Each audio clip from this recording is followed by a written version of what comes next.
नमस्कार मित्रांनो, लाडकी बहीण योजनेअंतर्गत भरपूर जण फॉर्म भरलेले होते। ते फॉर्म आता मंजूर म्हणजेच अप्रूव्ह झालेले आहेत। तुमचा जर फॉर्म अप्रूव्ह झाला असेल तर हा व्हिडिओ तुमच्यासाठी महत्त्वपूर्ण ठरणार आहे। काही दिवसातच लाडकी बहीण योजनेचे पैसे मिळणार आहेत, परंतु तुमचे आधार कार्ड हे तुमच्या बँकेला लिंक असेल तरच तुम्हाला ते पैसे मिळणार आहेत।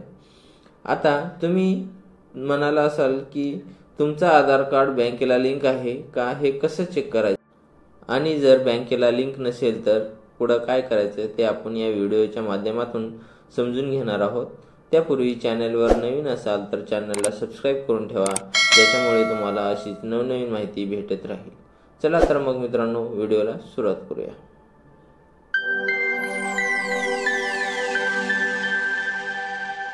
मित्रांनो, तुम्हाला सर्वात अगोदर गुगल क्रोम ब्राउझर ओपन करून घ्यायचं आहे आणि त्याच्यानंतर सर्च बॉक्समध्ये टाईप करायचं आहे माय आधार।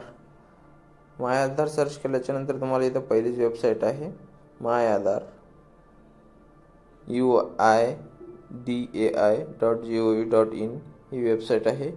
त्याच्यानंतर तुम्हाला अशा प्रकारचं पेज ओपन होईल आणि तुम्हाला इथे myAadhar.UIDAI.gov.in ही जी निळी लिंक दिसते याच्यावरती क्लिक करायचं आहे आणि तुम्हाला अशा प्रकारचं पेज ओपन होईल। इथे तुम्हाला अंगठा दिसत आहे, त्याच्या खाली लॉग इन या बटनावरती क्लिक करायचं आहे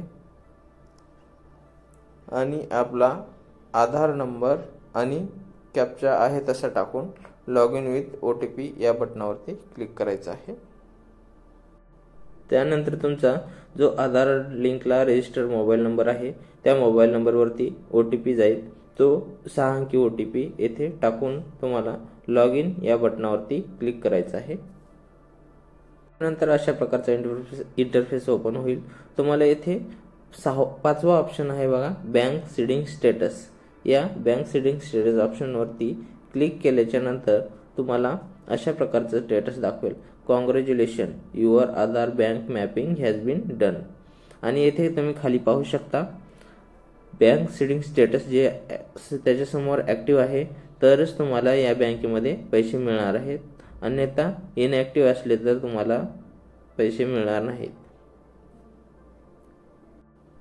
ज्यांची बँक लिंक दाखवत असेल आणि सोबत ॲक्टिव्ह दाखवत असेल तर त्यांना काही प्रॉब्लेम नाही, त्यांचे पैसे याच बँक खात्यामध्ये जमा होणार आहेत। परंतु ज्यांची बँक कोणतीच दाखवत नसेल किंवा इनॲक्टिव्ह दाखवत असेल तर त्यांना बँकमध्ये जाऊन आपलं आधार कार्ड बँक DBT NPCI ला लिंक करून घ्यायचं आहे। त्याच्यामुळे इथे तुम्हाला आधार लिंक होऊन जाईल आणि बँक सीडिंग स्टेटस हे ॲक्टिव्ह दाखवेल। तर मित्रांनो, या वेबसाईटची लिंक मी डिस्क्रिप्शनमध्ये दिलेली आहे, तुम्ही पाहून घेऊ शकता। आणि अशा प्रकारची ही महत्त्वपूर्ण माहिती होती। शेअर करा आपल्या मित्रांना। धन्यवाद मित्रांनो। जय हिंद, जय महाराष्ट्र।